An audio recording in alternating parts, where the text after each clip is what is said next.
I hope you're doing well today. My name's Chris Cruz with Fishing for God Ministry, and I hope your day is going well. And if it isn't, hopefully by the end of today's message, something will brighten your day just a little bit. And if your day is going well, be sure to share your joy with others, and hopefully you'll bring a little hope and joy into someone else's life.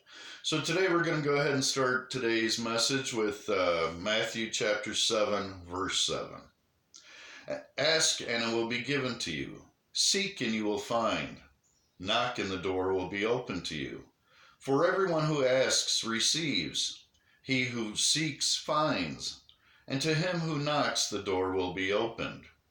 Which of you, if his son asks for bread, will give him a stone? Or if he asks for a fish, will give him a snake? If you then, though you are evil, know how to give good gifts to your children, how much more will your Father in heaven give good gifts to those who ask him? So in everything you do to others what you would have them do to you. For this sums up the law and the prophets.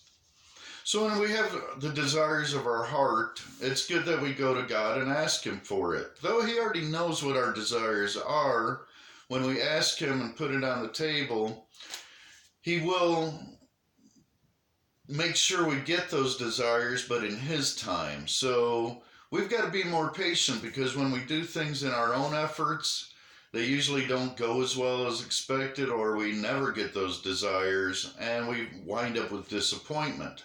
So the more we learn to give to God and understand that he wants us to have those things, but in his time, then we have less anxieties in our heart, in our life, and we continue to pursue helping others and serving others. And in the meantime, God will make sure we get what we want, as long as it's good. Enter through the narrow gate, for wide is the gate and broad is the road that leads to destruction, and many enter through it. But small is the gate and narrow the road that leads to life, and only a few find it. So once again, God's saying that when we do things in our own self-efforts, the gate to heaven is so narrow that it's going to be hard for us to get there, because we're not doing things God's way.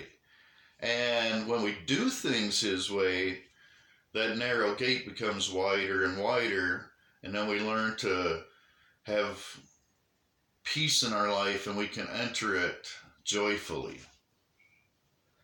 Watch out for false prophets. They come to you in sheep's clothing, but inwardly they are ferocious wolves.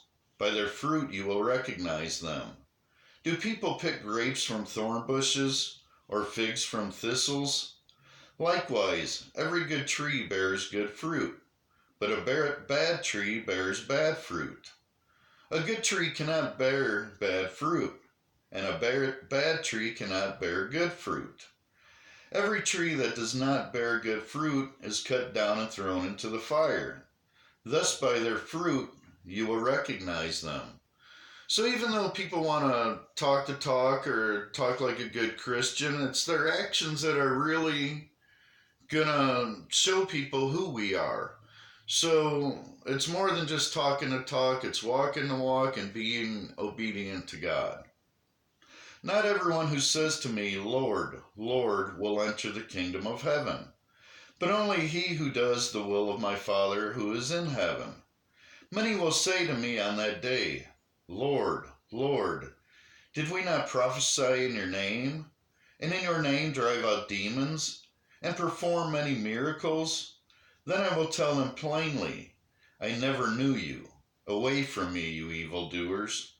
So once again, Jesus is telling us that when we just talk about Christ and talk about following God, that's not good enough. It's all about our actions.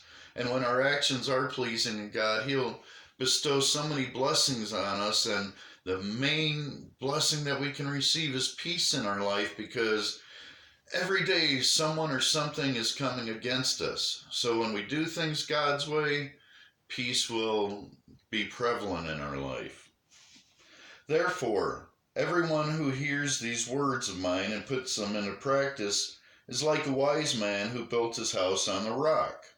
The rain came down, the streams rose, and the winds blew and beat against that house. Yet it did not fall, because it had its foundation on the rock. But everyone who hears these words of mine and does not put them into practice is like a foolish man who built his house on sand. The rain came down, the streams rose, and the winds blew and beat against that house, and it fell with a great crash. When Jesus had finished saying these things, the crowds were amazed at his teaching, because he taught as one who had authority, and not as their teachers of the law. So once again, when we're referring to the law, it's where in the Old Testament we were supposed to focus on the law, which is sin, and understanding what sin is so that we no longer did it in our life and we went about things in a different way. So once we're living a life that's pleasing to God, we're no longer focusing on the law. We're focusing on loving and serving others. And these are the new commands from Christ, and that's why it was so hard for the Pharisees and Sadducees to understand what Jesus was saying. It's like they were thinking that he was taking away the law and it didn't matter anymore, and now we're supposed to do things a different way. But that's not the message that Jesus brought to us.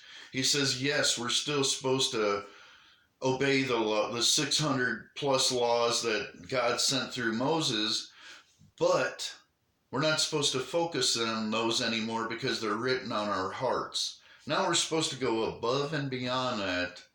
And so much of Jesus' words are love and serve others. Do unto others as we would have them do unto us.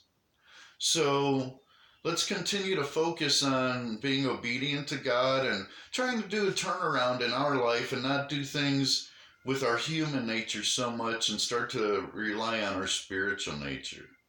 So I hope today's message helped bring a little light into your life today, and that we can be a light in someone else's life with just a good attitude and spreading love and peace to everyone. So you have a great, blessed day, my friend. Peace and love to you and yours, and we'll talk to you soon.